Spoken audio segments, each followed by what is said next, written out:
এই যে ব্যালকনিটা দেখছো, যেখানে আমি রেন্টে থাকি, তো সেই ব্যালকনিটাকে ভেবেছি একটু ডেকোরেট করব। মানে আমার গাছের পটগুলোর জন্য নতুন একটা স্ট্যান্ড আনিয়েছি মিশো থেকে। তো সেই স্ট্যান্ডটাই আমি আজকে সেট করব আর আমার গাছের পটগুলোকেও রাখবো। তাই ভাবলাম আমি যখন এটাকে সেট করছি, তোমাদের সাথে ছোট্ট একটা মিনি ব্লগ শেয়ার করি, যাতে তোমরাও এরকম তোমাদের গাছের জন্য এইরকম একটা স্ট্যান্ড আনাতে পারো আর গাছগুলোকে সুন্দরভাবে সাজিয়ে রাখতে পারো। ওদিকে কুট্টুসবাবুকে খাওয়া দাওয়া করিয়ে ঘুম পাড়িয়ে তারপরে আমি চলে এসেছি, কাজে লেগে পড়েছি। কারণ স্ট্যান্ডটা তো অনেক দিন আগেই চলে এসেছে, বাট আমার কীরকম একটা মনটা অস্থির অস্থির করছিল যে কবে আমি ব্যালকনিটাকে ডেকোরেট করব।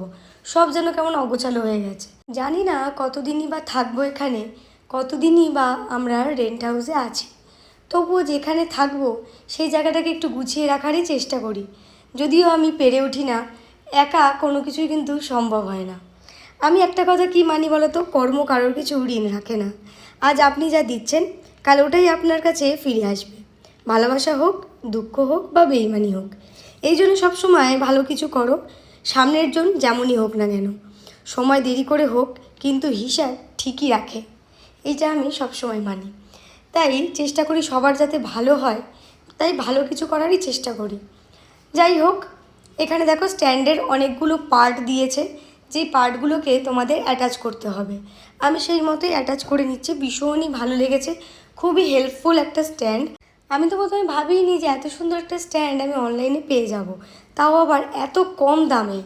সত্যি কথা বলতে অবিশ্বাস্যকর একটা প্রাইসে আমি এটা পেয়েছি। তোমরা যারা যারা নিতে চাইছো অবশ্যই কমেন্টে চলে যাও, আমি লিঙ্ক দিয়ে দেবো। আর কেমন লাগলো আমার এই স্ট্যান্ডটা কমেন্ট করে কিন্তু অবশ্যই জানিও। আমার কাছে প্রচুর গাছের কালেকশন প্রচুর, আমি গাছ প্রচণ্ড ভালোবাসি। আর আমার মতো গাছপ্রেমীদের জন্য তোমরা এই স্ট্যান্ডটা ইউজ করতে পারো।